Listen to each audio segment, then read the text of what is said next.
You're listening to The Fat Guys here on the Fog Network.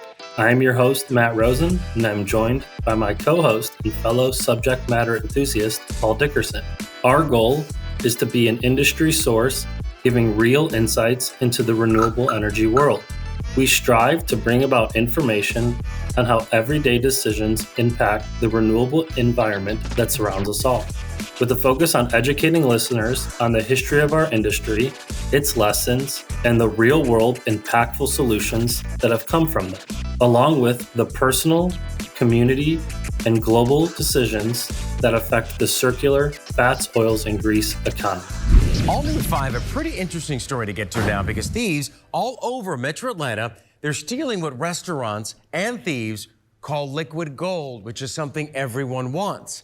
Take a look at this surveillance video. It's of criminals using that white truck to siphon used cooking oil. This is an amazing story. It isn't just restaurant owners who are being hurt by what's become a crime now. It's leading to spills that threaten our water supply, and they're causing crashes. This surveillance shows thieves backing up a white van to steal used cooking oil from Devon Restaurant in Midtown Atlanta. They spilled some of the oil. You can see it seeping into the street. I go to turn and then suddenly I'm down. Like my bike is sliding across the road. It's crazy. 17-year-old Ashlyn Whitfield's motorcycle hit that patch of cooking oil and she wiped out. This is police body camera video of her talking to an officer after crashing on Peachtree Street at 15th in July. Fortunately, she only scraped her knee. She snapped these photos of the sand crews used to cover the oil after she wrecked. I was so flabbergasted to hear that there was some secret underground cooking oil ring. The same spill caused a car to crash earlier that morning. And I ended up hitting that pole down. Thieves are stealing used cooking oil from restaurants across North Georgia. Police are trying to find 2 men who stole used cooking oil from an Athens Chick-fil-A. Channel 2 Action News obtained surveillance videos of thefts in Norcross, Hiram, and Pig and Chick in Chamblee. Well, it's been going on for years, but it's just gotten really bad lately. Bill Merrick, co-owner of Pig and Chick, says when workers clean out the fryer, the oil ends up in this container. And then the thieves come along and they cut the locks off and lift this up and cram their hose down there to steal the oil. Pig and Chick gets paid by a company that recycles the oil. Usually, the checks are for a couple of $100s. But with thieves frequently hitting the barbecue joint, sometimes on back-to-back nights, they're much smaller. I deposited one for $12. This is a worker for Darpro, a legit company collecting Pig and Chick's oil with proper equipment. 300-gallon container behind this restaurant here might be worth around $1,400. Frank Scoggins is head of security for Darling Ingredients, Darpro's parent company. Right now, used cooking oil is worth about 65 cents a pound. Primary uses are alternative fuel. It's also used in livestock feed and pet food. But in the wrong hands, oil can create expensive messes. Scoggins says thieves often spill oil like this spill in Baltimore that got very close to a sewer drain. When it goes into the water system, it'll clog. That's one reason the company collects surveillance video to help police catch the thieves. Chamblee police arrested this guy, caught in the act, and on video, he's charged with stealing more than $900 worth of oil from Pig and Chick. I got 3 container trucks that look like they're offloading grease into 18-wheeler. This is body camera video of Dorville police questioning 3 men transferring used cooking oil into a large construction tanker in October. An investigator with Darling Ingredients says it contained about 8,000 gallons of oil worth $39,000. Is the oil stolen or not? No. You're lying. No. Listen to me. It's stolen.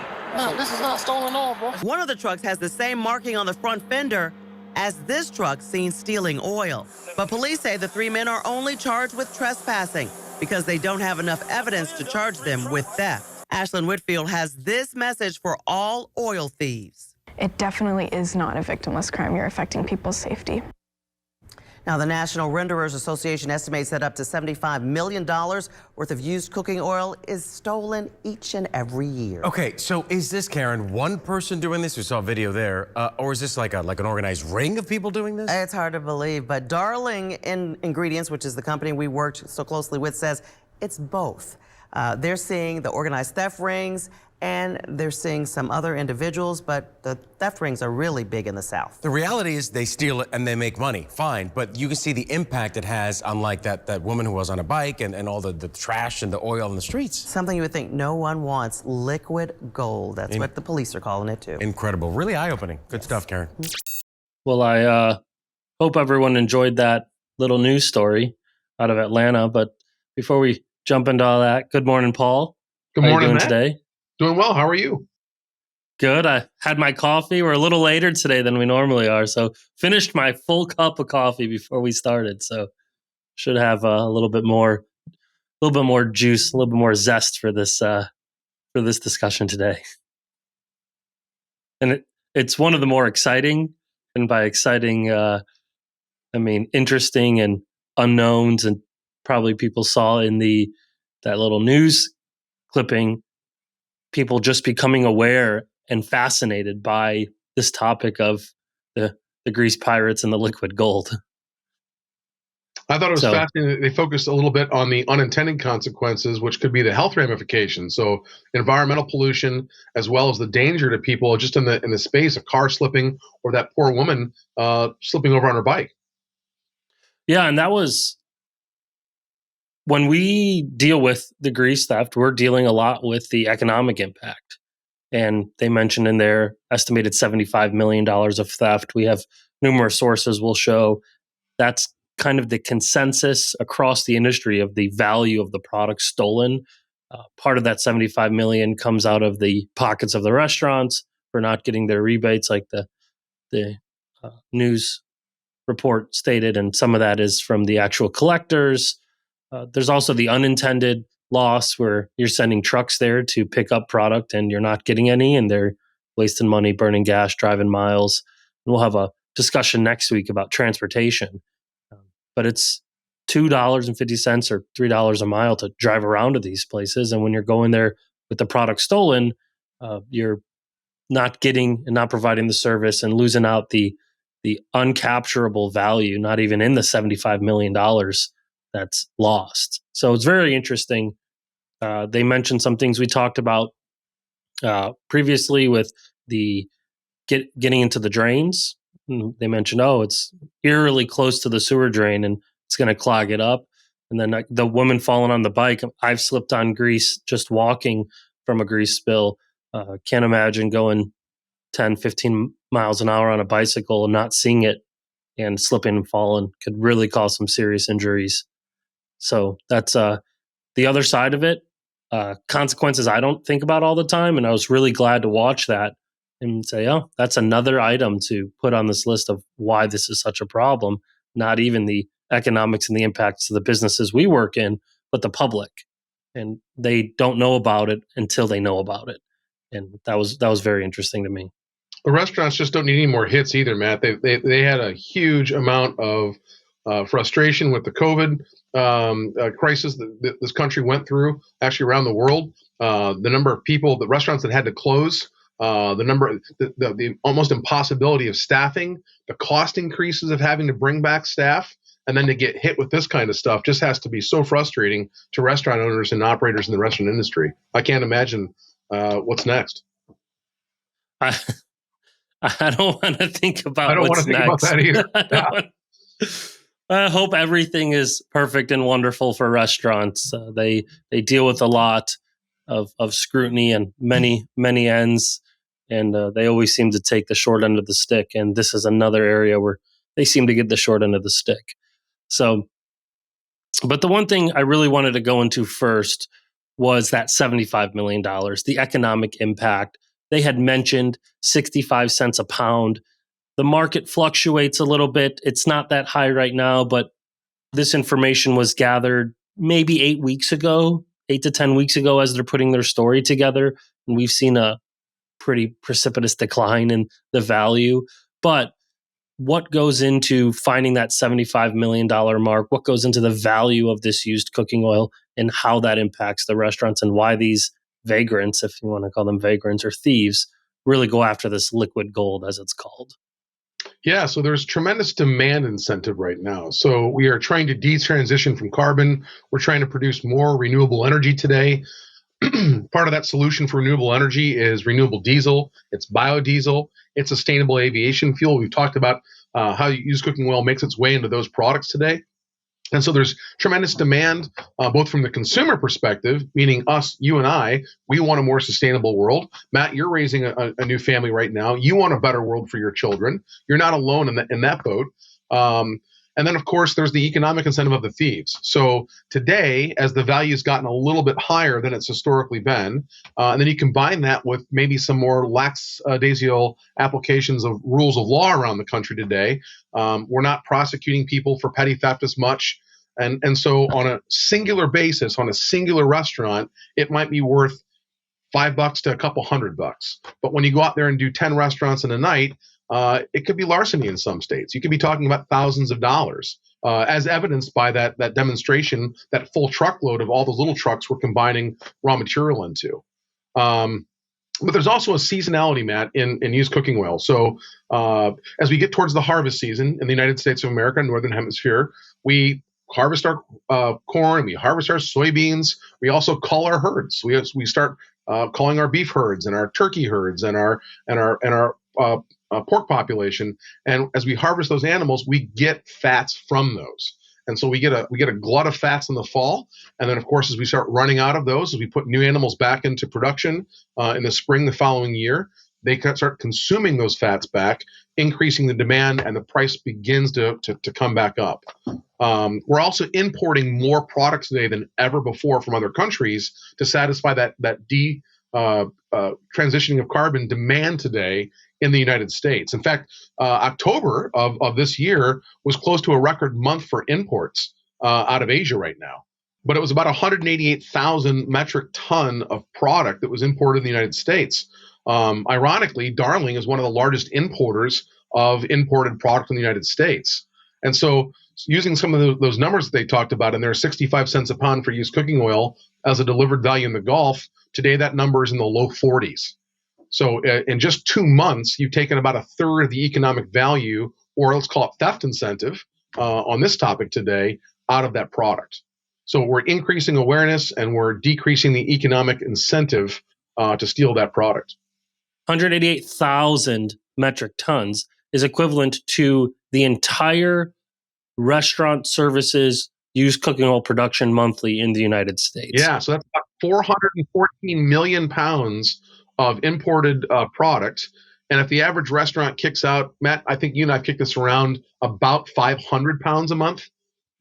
Yeah, 500. In the high ends, you'll get to about 700-800. You certainly the really high ends that fry tons. If you're a fried fish restaurant or a fried chicken restaurant, you're going to have a lot more production. But if you're a breakfast joint, you're not going to have as much fryer oil coming out of there. So again, we're using an average here of 500 pounds per month, and that's also regional. We tend to fry more, believe it or not, in the South than we do, say, in the West Coast. Californians just eat less fried food than, say, people do in the Southeast. Right. So you take that 500 to 700 pounds, you put that across the 750,000 to 1 million restaurants in the United States. I've seen differing numbers, but 1 million plus or minus, as low as 75,000, 750,000. Or I've seen some creeping up that say 1.2, 1.3 million. But you take that average we've seen historically across the average of restaurants they say are in production right now, and we only produce around 188,000 metric tons a month. So the amount is being doubled, and those imports, especially right now at their peak, they've never been this high, are depressing the value of used cooking oil right now, especially with the seasonality. So they kind of mentioned 65 cents a pound. We're probably closer to 45, right? Around, maybe lost a third of its value as the seasonality comes into play. The imports have shot up to make our renewable fuels mandates. So that can be a de-incentivizer for theft. But at the core of it, someone who wants to steal this liquid gold, they're going to keep going stealing this liquid gold. Yeah, Matt, you're not wrong. It's kind of like scrap metal. There's always going to be an economic incentive to steal the scrap metal. The question is just, is it greater than or less than it was yesterday or the day before? And so again, the demand is not going to go away in the near term. So it's just how much they're getting for it. Yeah, and unfortunately, a lot of the brunt of it hits the restaurant. They don't get, or the first set of the brunt hits the restaurant. They don't get their value. The second set of it hits the collector and the processor. We wouldn't get our value. What does end up happening, though, majority of this stolen product still finds its way into the renewable fuels market and still gets converted into fuel. So we're not losing the sustainable value of the product, but the market is being chipped off by bad actors and thieves who are looking out for themselves and not the interest of the public and or the restaurant and or the company that's paying for the right insurance, making sure everything's protected. Because that spill on the ground becomes an insurance claim, and it's on the restaurant and the collector to settle up with the insurance company as in how we're going to clean up the spill, deal with the EPA or the municipalities environmental department. And that's a lot of burden on both the collection company and the restaurant when unsavory actors are performing in unsavory manners, creating messes and spills and headaches. So there are some ways to know or notice or pay attention to what's going on and to help combat grease thieves. So I want to get into a couple of those. The first one being, first and foremost, as you saw on the vehicles in the video, many times when you see a thief's video or a thief's vehicle, they're unmarked or they're rental units. So you'll see people pumping into the back of a rental unit box truck, or it's just an all-white van or an all-white pump truck with no company markings, no company logos, a lot of times no DOT numbers on the side. And that's one way to kind of notice, hey, this might not be the right company doing it. No matter where you are in the country with a reputable company, their trucks have their logos and their DOT numbers and things plastered on the side of them. One, for marketing, hey, we're out here, we're doing this is what we do, but also to show we're supposed to be doing this. We pay for the right insurance. We train the right way effectively. We care about the environment in our processes to prevent all of these spills and actions from happening. And hey, we're also the one the restaurant calls. And that's our logo on our truck is the same logo you're going to see on the containment unit that's being pumped out. So that's a big one. Another is time of day. Now, some collection companies like to run, especially in condensed areas, overnight routes when there's less traffic. But most of the thievery comes at night when it's dark out, when they can get in and get out, when people aren't paying attention. And those are really the two biggest factors. Does the truck look like it's not supposed to be there? And are they doing it when no one's paying attention? So you'll see on these videos, they're normally pulling 2 a.m., 3 a.m., 4 a.m. camera feeds of these thieves. Now, we have seen some in broad daylight. Just pull on up, no problem. And it's kind of funny. You get the kitchen manager going like, hey, you're not supposed to be here. What's going on? And again, thieves will be thieves and they'll do it whenever they want. But a few things to pay attention to. If you do think you have a theft problem, look at your cameras overnight and make sure the trucks that are coming onto your premises are the ones that you've contracted to do business with and not a unpaid actor. Those were my tips. I didn't know, Paul, if you had or saw any more, because at the core of it, thieves are going to be thieves. Those are just two ways to kind of look out for the thievery. Yeah, I mean, ultimately, the industry is going to be going to more indoor containers. But even you saw in one of the points of view of the video there, they were still hooking up to the cam lock that was on the building to steal from those indoor systems. So there's no yet perfect system for keeping the thieves from accessing that product. The same way they come into your garage and steal your car. If the thief wants it, the thief's going to find a way to get it. And so that's going to be a challenge for, well, forever, as long as there's economic value in that product. And one of the potentially dangerous things about hooking up to a random indoor tank and pulling it, one, you don't know how much you're stealing, but if the tank's not vented properly, if it's not being maintained properly, you could actually crunch in a tank inside of a restaurant. And they show up the next morning with a nice surprise that they're not only has their oil been stolen, but their tank has been crushed, and they have to then deal with a tank that's been sucked in. A lot of the companies, some of them have special fittings for pressure equilibrium to equalize the pressure inside the tank when they're sucking vacuum on it. So it can be very dangerous internally in the restaurant too if not the appropriate safety measures are taken, because there are some very particular systems that need the right process and the right collection efforts to occur. You could also ask your recycling company to increase the frequency of pickup. So that has some economic burden on the collection company you're working with today, because again, they're coming there for less value. They got the same expense to get less value out of the tank, but that can work for the benefit of both companies. The recycling company is going to then get the product. So Darling would get that product, and the restaurant would get its fair share of the value from the product being collected. That's one way to do it. Be predictable. Make sure that your product is predictably going into your tank at a known rate. Now, this is tough sometimes. Restaurants have celebratory events. They might get a wedding, or they might get a bar mitzvah. They might get a little league team just won the baseball league, and they're all in there celebrating and producing some extra oil, or some sort of catered event. But at the end of the day, try to be as predictable as possible to make it as easy as possible for the recycling company like Darling to pick up your product ratably. Yeah.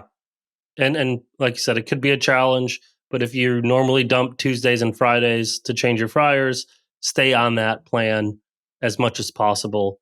And communicate that to your recycling company. Make sure they know when you're dumping so they can add that to their routing system to make sure, again, they're there the day you're dumping, the day after you're dumping. Yeah, the more information, the better. Yeah. Definitely the more with your recycling company. So if DartPro is your recycling company, believe me, they'd love to hear from you. They'd love to know when you're dumping into that bin when you are. And the last thing is police reports.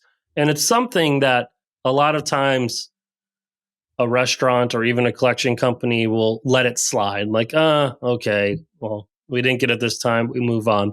But the more evidence, and we saw that those three individuals only got criminal trespassing. They didn't get grand larceny. They didn't get petty larceny.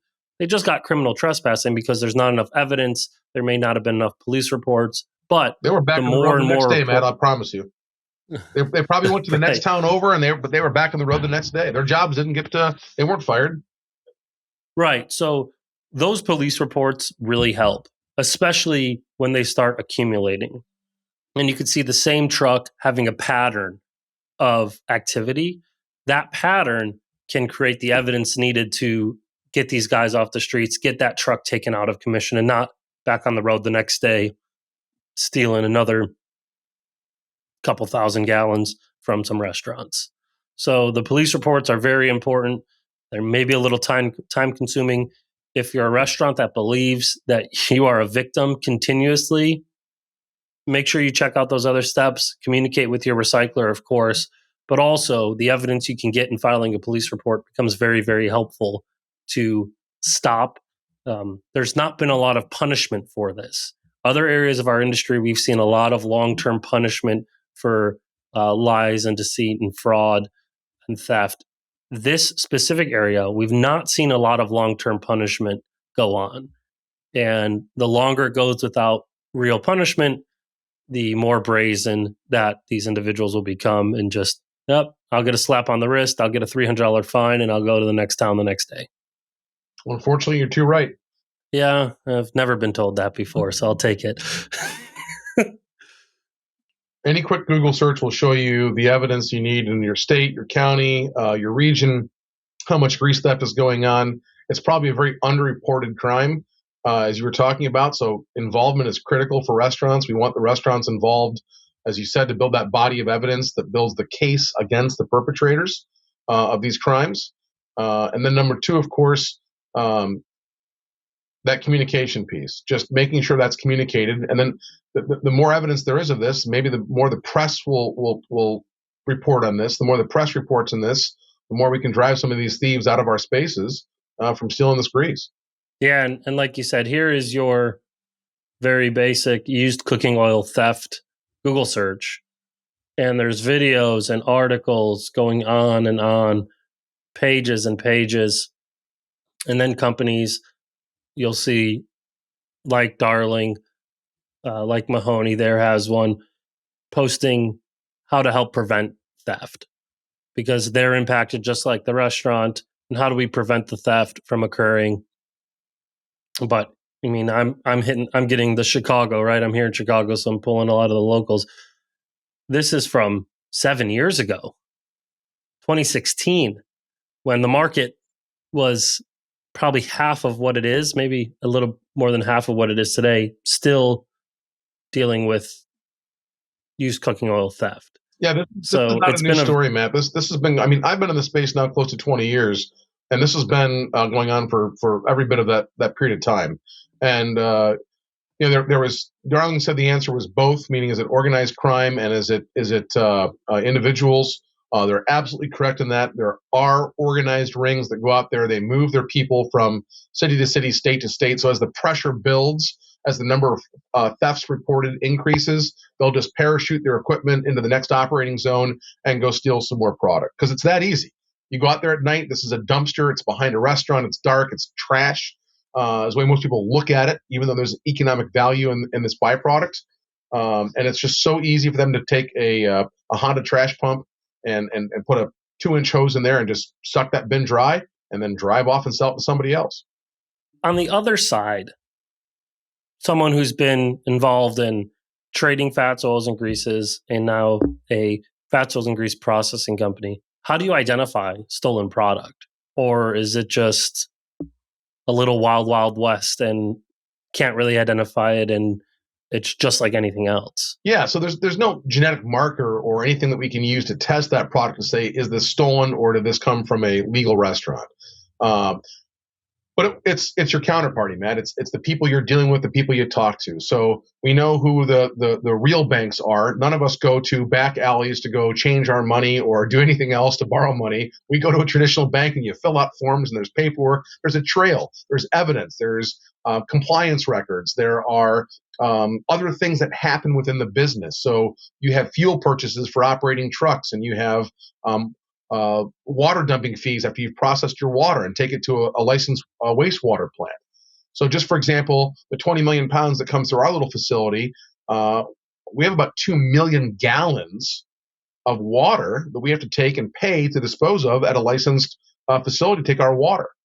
So there's a whole second layer of evidence if someone wants to investigate where our product comes from to prove not only are we collecting this from restaurants we have contracts with, but also that we have other things that we have to pay to dispose of that comes from that grease. The thieves probably aren't doing that. The thieves are probably finding some place to get rid of that and just dumping it, which is where the environmental concern comes in, because that untreated water can be a danger and a hazard environmentally. For those who want to get into the dangers of fog water or fog processed water, it's not super toxic in the mind that it's going to kill you, but it is not good for the living organisms in the freshwater systems, and it needs to be treated before it finds its way there.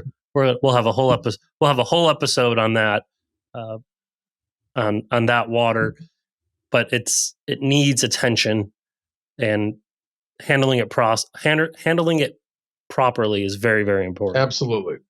Is there anything that's ever going to happen here? So here's my challenge, right? There's seemingly more compliance coming into play. And by say seemingly, the EPA has passed very strict point of origin regulations on compliance. But is the end user still going to look for where they can get the cheapest product, or where they can, or we need to import almost equally amount that we produce domestically in a single month to meet some of our mandates? So seemingly that stolen product still has to go to renewable fuels. Is there an end? what would we need to change besides a very strict focus in law and in criminality of this? Is that the only real option? Sometimes I get a little stuck because it's been going on for 20 years and seemingly nothing has changed. Oh, it's been going on for more than 20 years. I mean, I think we've joked about a book we've both read, Extra Virginity, and the economic incentive for people to mix things that are not extra virgin olive oil into olive oil. And that story is what, 6,000 years old, Matt? 8,000 years old? Yeah, I probably should have said a couple thousand years.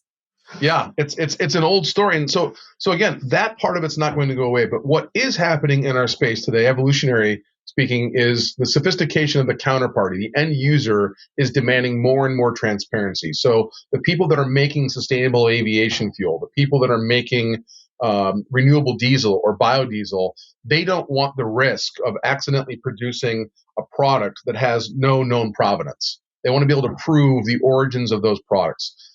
That's a very different counterparty today. A Marathon, a BP, a Valero Energy. These are very different sized entities with far more compliance apparatus than say Joe Schmarmer. There's some farmers out there that, hey, if they could save a few cents a pound feeding an animal, they'd save a few cents a pound feeding an animal. And that would jeopardize potentially the animal's health, not only, but put a few more dollars in their pocket. As more product migrates into these sustainable energy products, the value is there to force better and better compliance. It doesn't mean it's going to go away, but it's going to help reduce some of that risk today. Interesting. And it's kind of like the hope, the compliance value.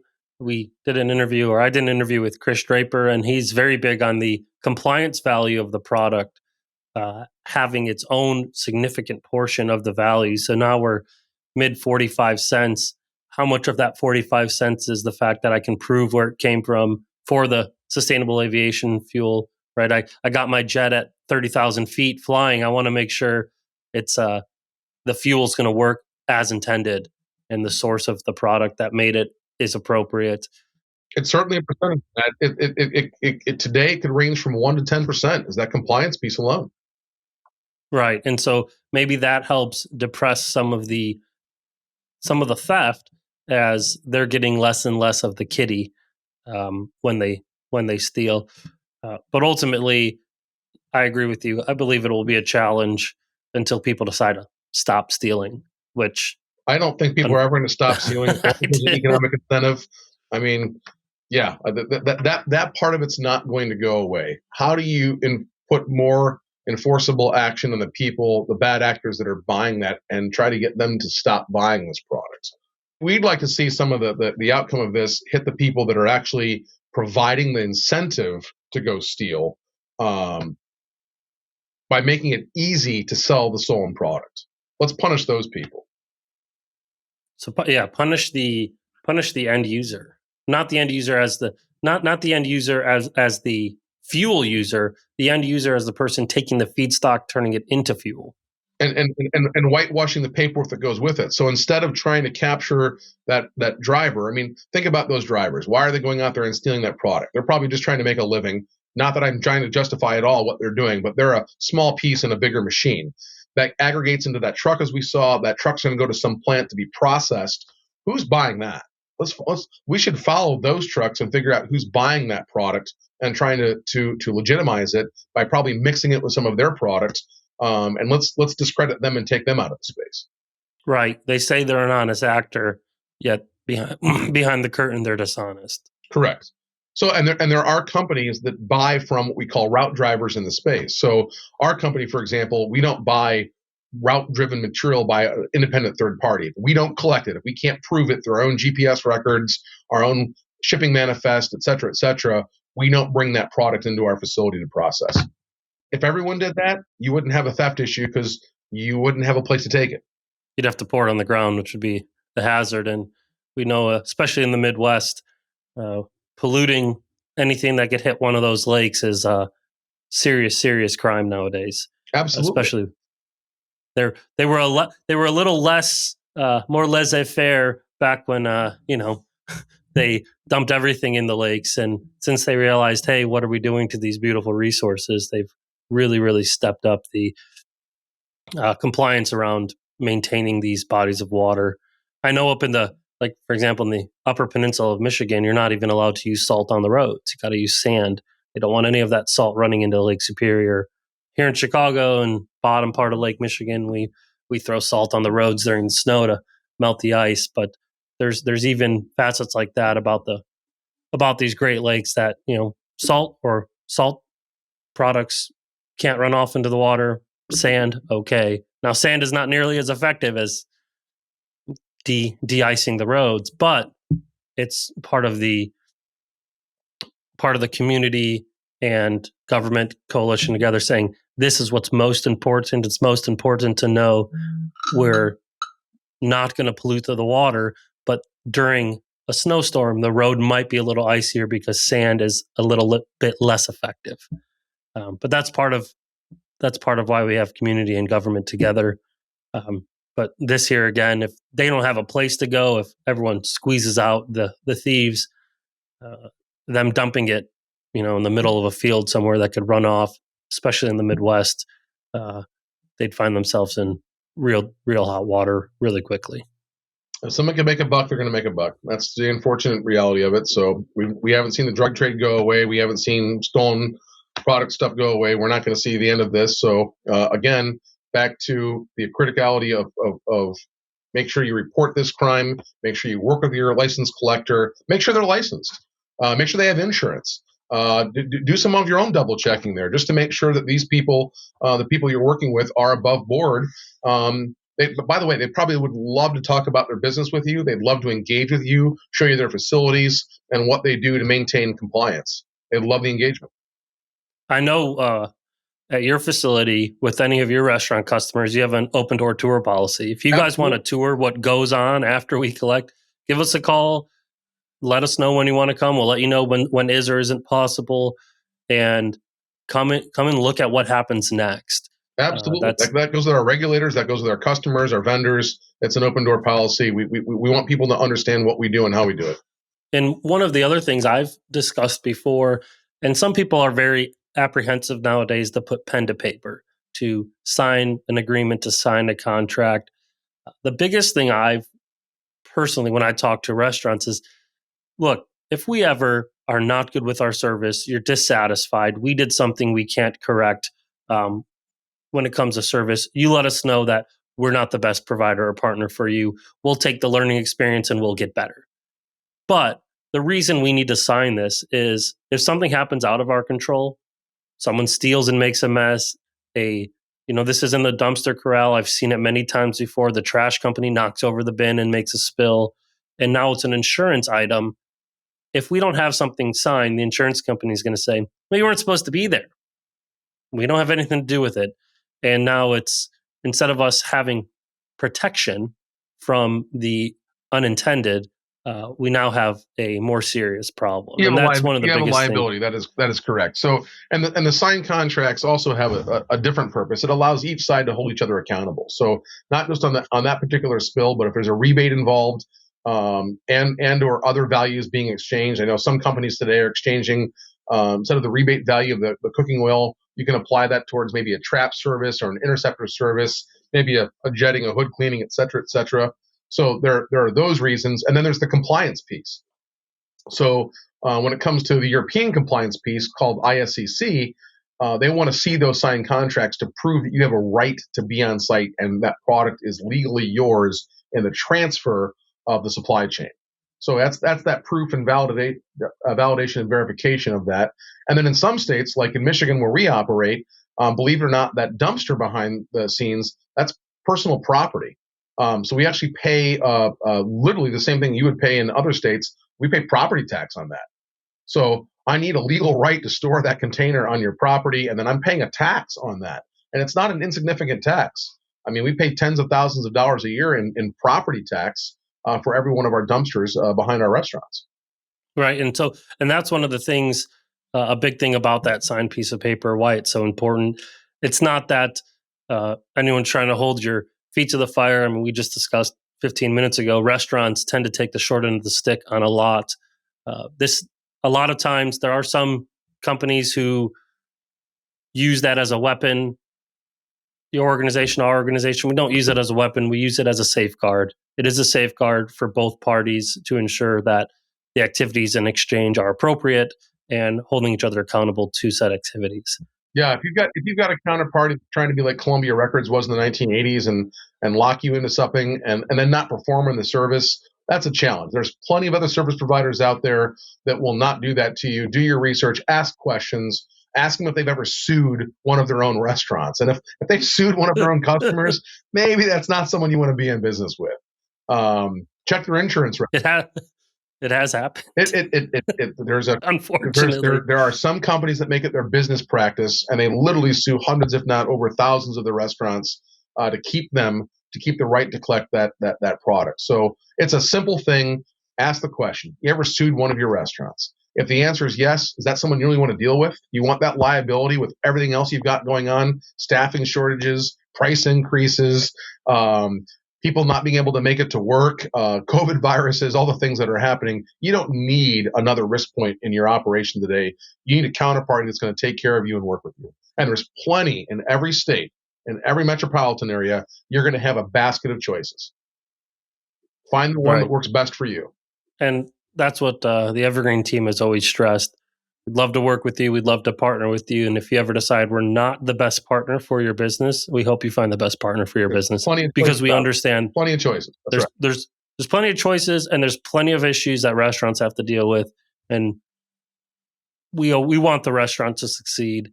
Our industry, the used cooking oil side of the industry, doesn't exist if restaurants and food service doesn't exist. So we want restaurants to succeed. We want them to thrive, to be fair, and that's just one part of the partnership of a fast oils and grease management company is doing what's needed on the restaurant side and being a true partner and not a problem. And Matt, I think that's the theme of your entire podcast, and that's why I love what you're doing here and support it so strongly. Is you take this stuff, this byproduct, this little piece of the entire restaurant industry. So you think about how much different kinds of food come through restaurants and how that food is prepared. Is it fresh? Is it fried? Is it baked? Is it sautéed? Is it chilled? We're looking at just one aspect of one type of product. So the byproduct of not the food, but the medium on which we cook the food in, getting disposed of. And it's such a small percentage of the restaurant's business, and yet it has all the intersectionality of all these different attributes. So its value, its environmental liability, it touches so much of what we do. I'm an evangelist of the industry more than anything else. And so again, trying to raise awareness and talk about these ideas and concepts, because it can be so frustrating and so confusing for so many people that, again, think of this as a waste. I'm throwing it away. It goes in this black dumpster behind my restaurant. And it's not. It's a renewable resource that has intrinsic value. Not all that value is going to be available to the restaurant. As you pointed out, some of that value goes to the driver that's picking that product up. Some of that value goes to the metal behind the restaurant to store it. Some of that value goes to the insurance to make sure that we are all protected. Some of it goes to the lawyers when they write the contracts back and forth. Some of it goes to the electricity when we run centrifuges to process that product. So it's just like the restaurant who live on small margins. It's a challenging space to exist in. And today, with more imports coming in, diluting down our values today, it's going to be a little bit of a rough road ahead. There's going to be less value on the table for everyone involved, which is why stopping this theft is so important. Yeah, and you mentioned the point of the podcast, and thank you for your support. Thank you for agreeing to be my co-host on this crazy venture. I've been asked, what is success of the podcast? One person. If one person listens to this show, decides this is interesting, the problems they discuss, the challenges like grease thieves, there's many other challenges that they discuss.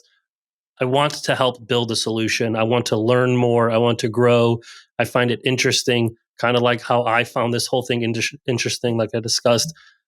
walking through that biodiesel lab at Clemson. If one person decides, hey, these two fat guys talking once a week made it interesting for me, and that's why I either entered the industry or decided to do research on my own or talked about it with someone at your dinner table. We don't even have to know that it happened, but that's success. Broadening the learning of this industry and the challenges we face, and bringing people in to help us solve these problems. Because I know I don't have all these solutions. I know you don't have all these solutions. And I know the kid 10, 15 years younger than me right now is definitely going to be smarter than me, especially with what will be available in the future to help solve some of these problems. So that's success to me. And just hope people can learn something about a challenge that's grease thieves. I mean, it's crazy. And I've been at restaurants, even restaurants that we service at the time, eating, seeing a truck pull up. That's not our truck. And saying like, hey, buddy, you can't be here right now. My favorite story is catching thieves with pickaxes and shovels trying to pickaxe and shovel frozen fat out of a grease bin. And honestly, at that point in time, we said if they're that desperate, they can have that one. And yeah, because that's a whole new level of ambition to try to pickaxe shovel frozen fat out of a dumpster. One of the other challenges with thieves is the video in the beginning. Yeah, they cut the locks. That's couple dollars for a new lock, not the end of the world, but they cut the lock. Then they bend and break the bin. That lid is $100. I've got to replace the lid $100. Well, Some of them use drills. That's the lid cost, Matt. Think about dispatching a driver, sending them out there. That's a several $100 repair expense to go out there and put a new And some of these bins are single unit, so the lid and the bin are all attached. So then they take saws or hole saws, a 6-inch hole saw. Unfortunately, they go to Home Depot or Lowe's, and it's not their problem. The Home Depot and Lowe's are selling building materials and tools to help people build. And some of those are hole saws, and they take a hole saw and they drill a giant hole to fit their hose in, and now you got a giant hole in a place you're pouring liquid. Liquids and holes don't go too well together. And those bins, $800 to $1,000 a piece. Oh, some of the indoor systems can be in the tens of thousands of dollars. So you mentioned some of those indoor tank systems. Some of those are very sophisticated systems. They're insulated. They're dual walled. They have IoT devices built into them to sense fullness, et cetera, and send automatic signals that, hey, I need a service. Some of those are very sophisticated systems, and they're piped into the restaurant's plumbing system. So when you damage that tank, you could be damaging the plumbing system that's in the restaurant, creating other issues in there. So yeah, but you're not wrong. The sophistication of the tool today, especially the what we're going to call the power tools, the battery powered tools, really puts an enormous amount of theft power in the hands of thieves. So these could be battery-powered pneumatic systems, battery-powered rotary systems, to be able to cut or break into systems today. Think about the jaws of life 20 years ago or 30 years ago and how big those tools were and how powerful they were. Today, I can put that in your hands for a few $100s. That's making it much easier to steal these products. Yeah, and it's a shame. I mean, I agree with you. Someone's taking a pickaxe to a frozen fat bin. We discussed last episode about the Wabo and how it actually melts the outside so you can dump it. So if someone's really going to break in with a pickaxe and try and shovel congealed fat and congealed cooking oil out in the Upper Peninsula of Michigan when it's 15 degrees outside, more power to them. I won't be doing that. I won't be stealing anything for that matter, but I definitely wouldn't be doing that. If you dispatched a driver and there was no way for them to safely pick it up, we'd say, hey, we're going to take this one on the chin. We'll go back another time. I wouldn't even have a professionally trained driver doing that. So if they're going to go that far in their rudimentary theft actions, so be it. But they really have found ways, handheld power tools, to cut, to break, any way they can. If they're there and they see product in the bin, they're going to do whatever they can to get it. And unfortunately, that means damaging personal property. And here's a full circle back to why police reports matter. is because companies like in states like Michigan pay property tax on it. If someone came up and smashed your window in, going to want to file a police report. That's your property. You pay tax on it. Same with these bins. I know they just look like something out back that no one notices, but someone's paying the state a property tax on that bin. And those damages, unfortunately, right now come out of these companies' pockets. The value of that bin might be greater than the sum total of all the grease put in that bin for many years combined. So if you're a small seasonal place where you're only open in, say, like the summertime, maybe you're associated with golfing or something like that, and you're not year round, the value of that bin and the damage of that bin could be worth more than the sum total of all the grease put into that bin for a couple of years. Not to mention the operating expense that goes with operating, having to go out to replace that and do those things. Those are known challenges right now. And when we work hard to solve every day, they don't come easy. These challenges, one day it's one thing, one day it's another. But yeah, if someone listening has a better idea on how to keep thieves away, we're all interested. We're not interested in harming or booby trapping. Those are not what we're interested in doing. But any other ideas, we're open for. Just keep in mind, for every you build the wall a little bit higher, someone's going to find a way to get over top of that wall. So Yes. There are things that can deter thieves, but if a thief really wants access to that oil, they're going to find a way to get in there, and they're geniuses about doing that. They truly are. So Matt, what are we talking about next time? Next week, exciting week. We are going to have a certified transportation professional. His name's Joe Wilson. He's going to be with us discussing transportation and logistics, a foreign concept to me when I got in this industry. Joe's been doing it for 2 decades plus, and very knowledgeable to help us navigate a little bit of this crazy transportation and logistics world we find ourselves in. Also, he's dealt with used cooking oil collection. He's dealt with over-the-road trucking in many forms and many regions of the country. So very excited to do a little interview with Joe, learn a little bit more about the trucking and transportation and logistics space. Sounds exciting. Thanks, everyone, for joining. Talk to you next week. Have a great week. For more industry insights and education on how you can interact with the fats, oils, and grease economy, please like, subscribe, leave a comment, and ring the bell to get a notification the next time an episode drops. Follow us on X at Fat Guys Podcast and find out more information on our show site, thefatguyspodcast.com. Thanks for stopping by.